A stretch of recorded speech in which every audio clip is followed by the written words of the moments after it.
After studying this module, you will be able to understand nicotine and caffeine use disorder, able to know drug abuse and dependence, able to identify etiology and treatment of substance related disorder, caffeine use disorder.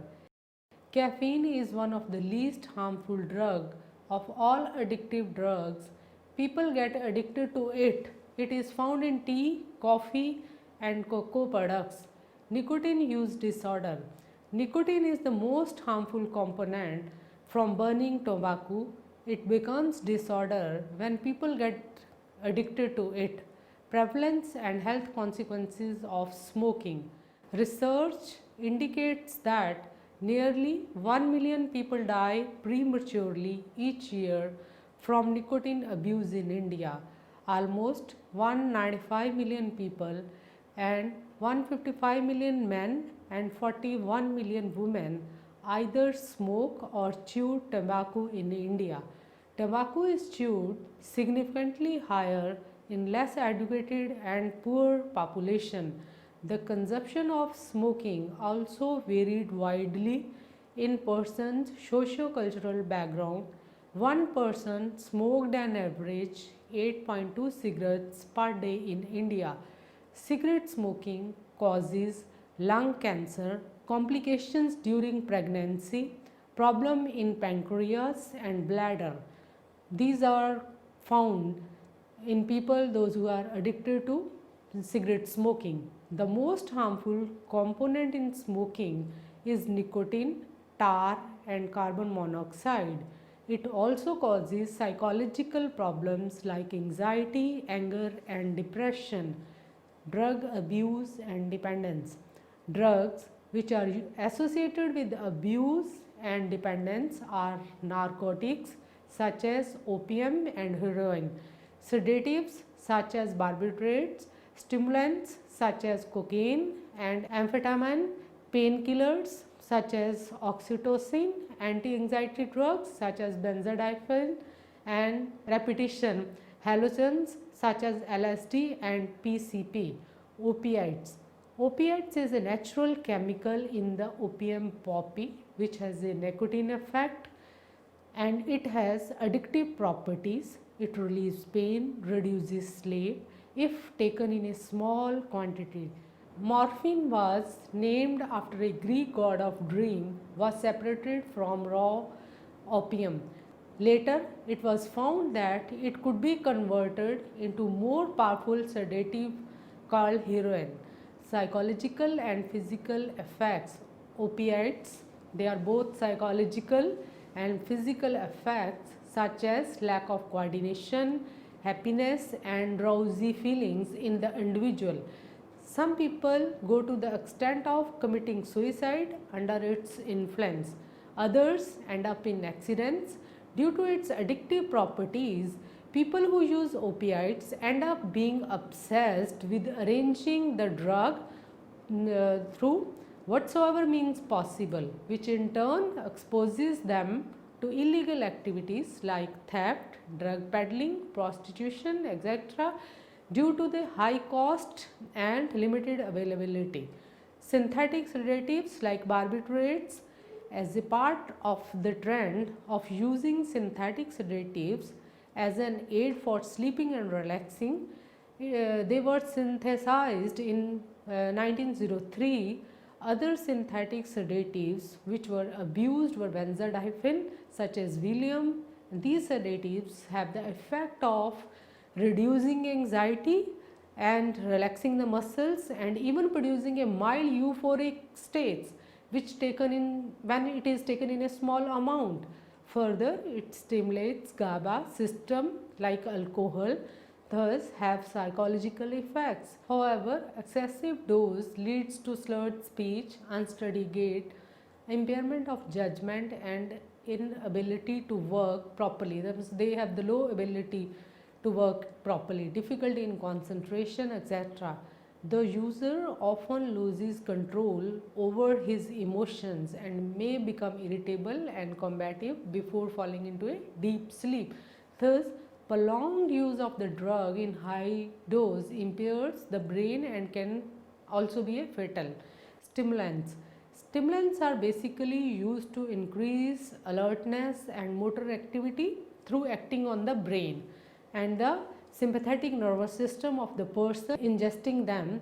And cocaine extracted from the coca leaf is a natural stimulant, whereas amphetamines are synthetic stimulants. Cocaine and amphetamines being stimulants only stimulate the action of the cerebral nervous system, whereas narcotics depresses it. Cocaine has been discovered and used since ancient times, just like opium, due to its ability to act rapidly on the brain by blocking the reuptake of dopamine in mesolimbic areas. It is used to reduce pain, enhances a feeling of self-confidence, well-being and indefatigability. However, an overdose of the drug may cause nausea, chills, insomnia, paranoia and terrifying hallucinations like insects crawling under your skin. It can thus impair one's social relationships, irritability, disturbed eating and sleeping patterns and paranoid.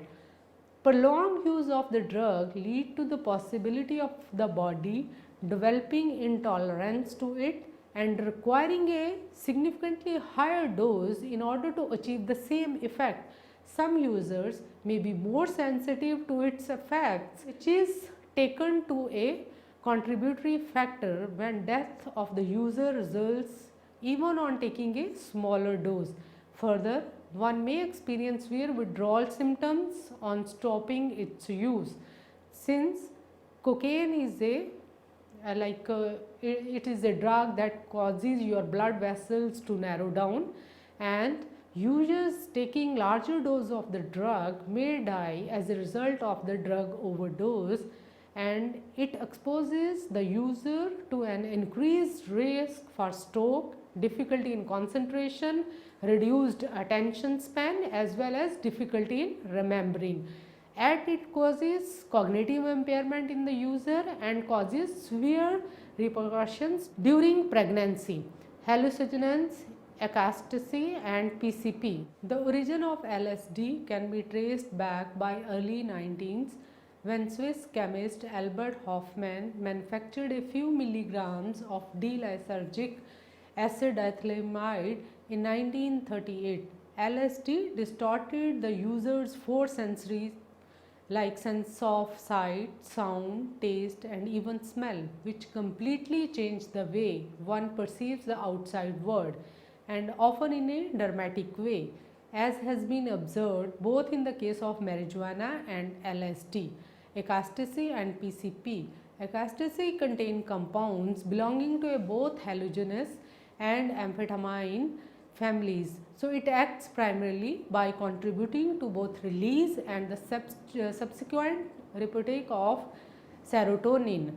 Studies with animals have shown that a single dose of ecstasy causes serotonin depletion, and other prolonged use can damage serotonin axons and nerve terminal. As a result, ecstasy enhances intimacy, insight, impersonal relationships, and it elevates mood and self-confidence and promotes aesthetic awareness. It can cause muscle tension, rapid eye movement, jaw clenching, and nausea, faintness, chills or sweating, anxiety, depression, depersonalization and confusion.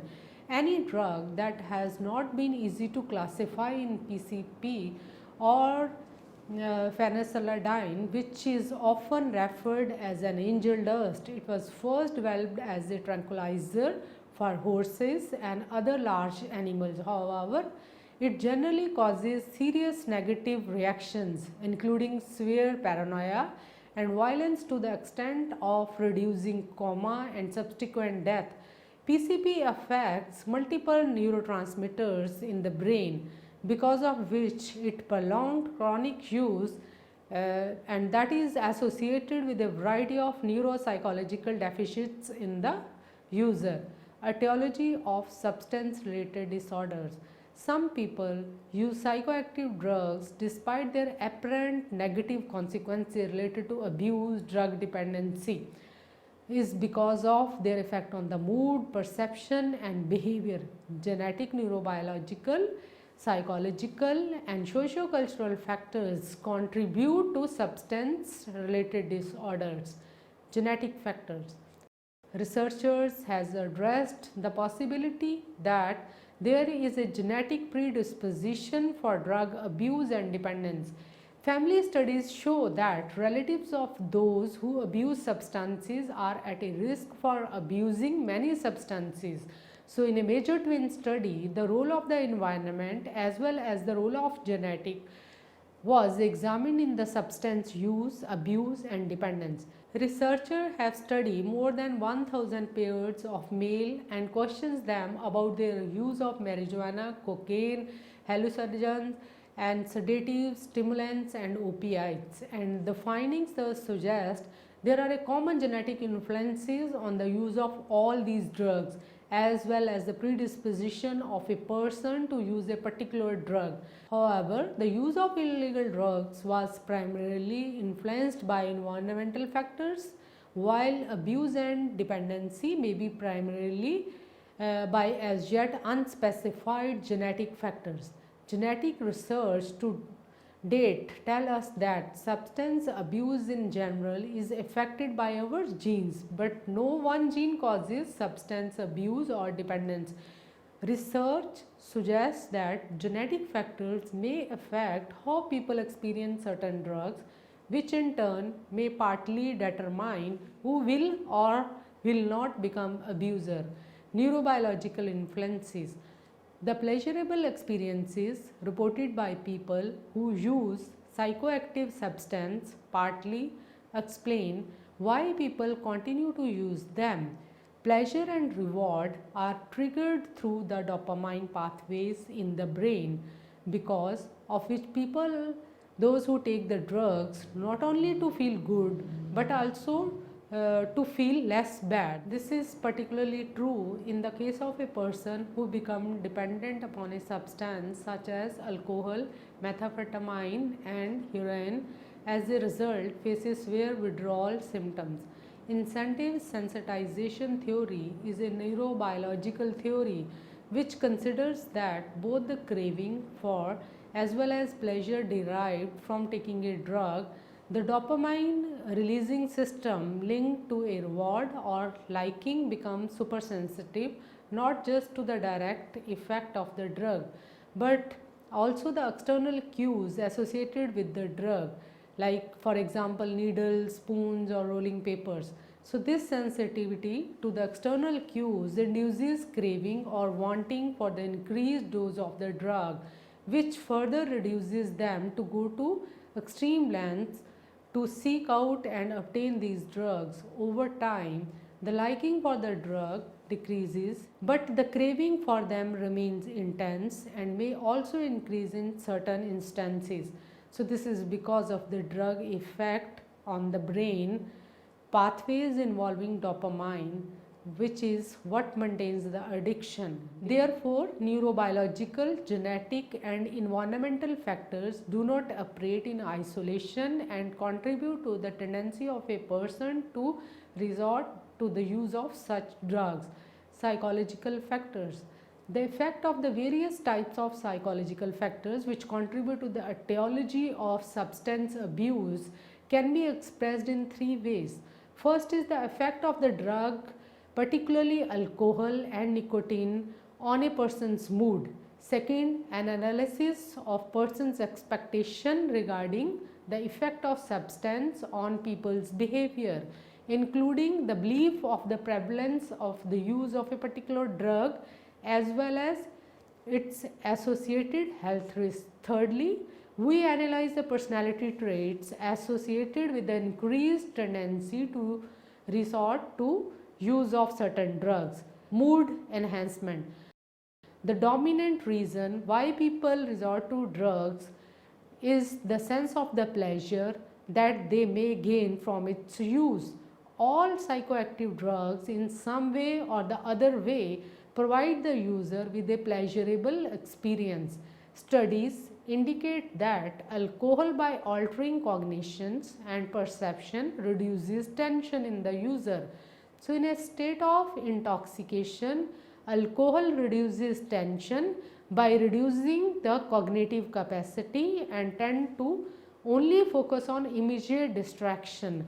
So, this cognition distraction thus reduces aggressive behavior in people who are intoxicated, which was specially been recorded in the case of nicotine. People who smoke in the presence of a destructive activity reported reduced anxiety as compared to those who smoked in the absence of such an activity, summarized by studies.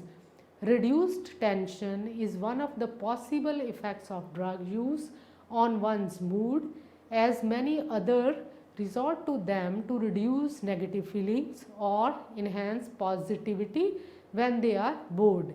Expectations about the drug and alcohol effects. Alcohol does not reduce stress on its own, but it does so when combined with the user's belief that they will help them to unwind. So, it does the expectation of pleasurable feelings that induces people to resort to alcohol to reduce stress and anxiety. Such people in turn often tend to be infrequent users. Therefore, consumption of alcohol and associated positive expectations from alcohol are interdependent and influence each other. Expectations regarding drugs effect. The belief that a drug will stimulate aggression and increased sexual responsiveness predict increased use in general. Other factors related to drug use are the extent to which a person believes that a drug is a harmful and prevalence of its use among others in general. Also, greater the perceived risk associated with the drug, less likely is it its use. Personality factors. Personality traits often contribute as to why certain people are more likely to abuse or have increased dependency on drugs.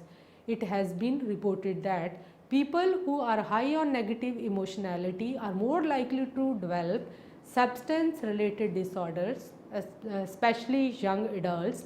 Negative emotionality and lower constraints are so extremely related that they can to an extent predict the onset of alcohol, nicotine and illicit drug abuse and dependency. Anxiety, fear of exposing oneself to new things, activities or experiences. Restlessness, constant need to seek novelty predict the onset of drug use and smoking. Sociocultural factors. Often sociocultural factors like people's success to and interest as to particular drug, influence from various social groups such as parents and peers, cultural norms and media have a significant contribution to the likelihood of substance abuse as well as dependence. Research suggests that parents who have drug dependency spend less time monitoring their children in comparison to parents not having such drug dependency or indulging in drug abuse, which is often seen as a significant contributor to early adolescent abuse, as children tend to become involved with peers who are already into drug abuse. Further, exposure to drug at home increases the likelihood of resorting to them. Therefore, availability and access to drugs as well as circumstances at home often become an important factor in substance abuse and its use. Also, the social settings in which a person lives affects his attitude toward substance abuse.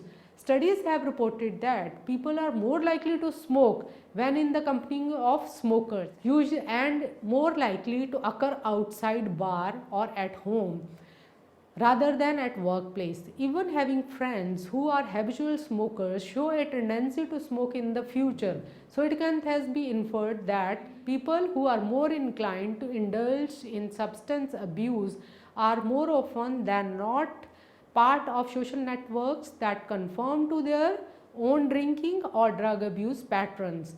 Treatment of substance related disorders. Substance dependency is chronic with higher chances of relapse, as the very first step towards successful treatment is admitting that there is a substance related problems. Drug abuse treatment involves personal motivation to work on the problem as the foremost step, which make a difficult task, as a therapist alone cannot help someone who doesn't want to change. In case of heroin dependency, people have often seen to shift from one form of dependency to another, or may resort to taking such drugs again later in life, even after a successful treatment. Often the first step is to help the person in dealing with the withdrawal symptoms, with the ultimate goal being abstinence from substance use. Another situation may be where the goal is to ensure that the person maintains a particular level of drug use without increasing it, or altogether prevent exposure to drugs. Many substance dependency treatment programs teach people how to cope up with stress, as a relieving of anxiety and stress is one of the main reasons why people resort to substance use in the first place. Some biological treatments even focus on how to mask the effects of already ingested substances. Biological treatment. Since the foremost reason why people resort to drugs is the pleasurable feeling that it induces, scientists are trying to find ways to prevent people from experiencing these pleasant effects associated with the drug use, and find alternative substances that have some of the positive effects, such as reducing anxiety minus the addictive properties. Agonists, in their quest to finding different ways in which they can change the effects of psychoactive drugs, are experienced by people. Researchers, they have stumbled upon one method called agonist substitution, which basically involves providing a person with safer drug that have a similar chemical makeup is that of addictive properties. An example of this, methadone, which is an opiate agonist given as a substitute to heroin, which was developed by Germany during World War II as a synthetic narcotic painkiller substitute. When morphine was unavailable, when a person develops tolerance to it, it loses its sedative analgesic effects, as both heroin and methadone have cross tolerance. For example, they act on the same neurotransmitter receptor, because of which a heroin addict may become addicted to methadone, which he takes the later.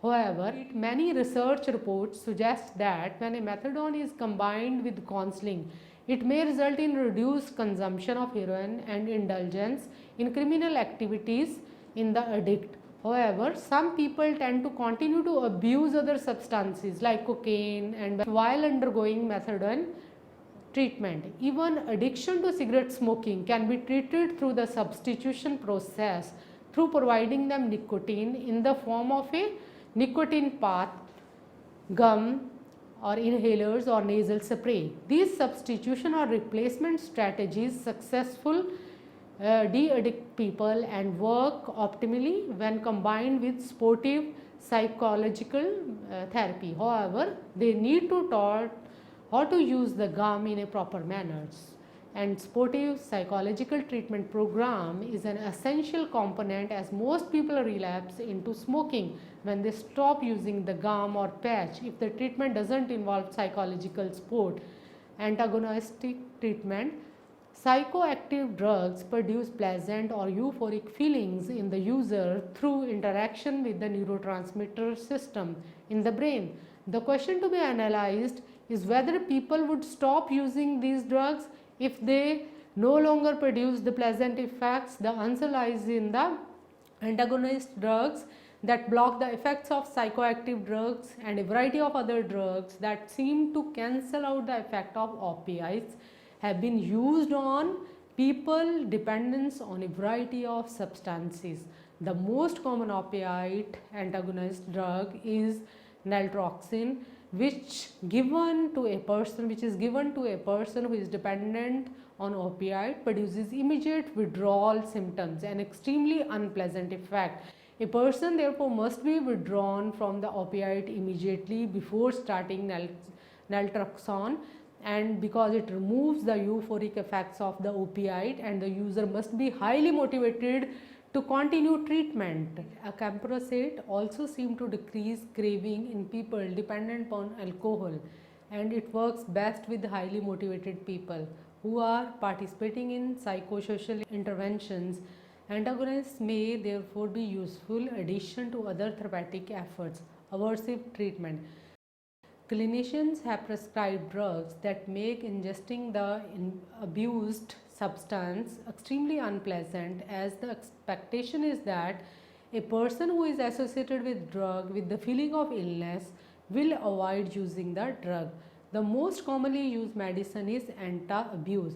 People who drink alcohol after taking anti-abuse experiences nausea, vomiting, and elevated heart rate and respiration. Anti-abuse is taken each morning before the desire to drink wins, but non-compliance is a major concern. A person who skips the anti-abuse for a few days often resumes drinking, while silver nitrate is given to people who are dependent upon smoking. Both anti-abuse for alcohol and silver nitrate for cigarette smoking have generally been less successful as treatment strategies on their own, primarily because they require that people be extremely motivated to continue taking them outside the supervision of a mental health professionals. Other biological approaches, medication is often prescribed to help people deal with the often disturbing symptoms of withdrawal. Chlornadine, developed to treat hypertension, has been given to people withdrawing from opiates because withdrawal from certain prescribed medications such as sedatives can cause cardiac arrest or seizures. These drugs are tapered off to minimize dangerous reactions. Sedative drugs such as benzodiazepine are often prescribed to help minimize discomfort for people withdrawing from other drugs such as alcohol. American Psychological Association 2007. Psychological treatment. Social support is also needed along with the medication, as a biological treatment alone can never be successful in permanently treating people.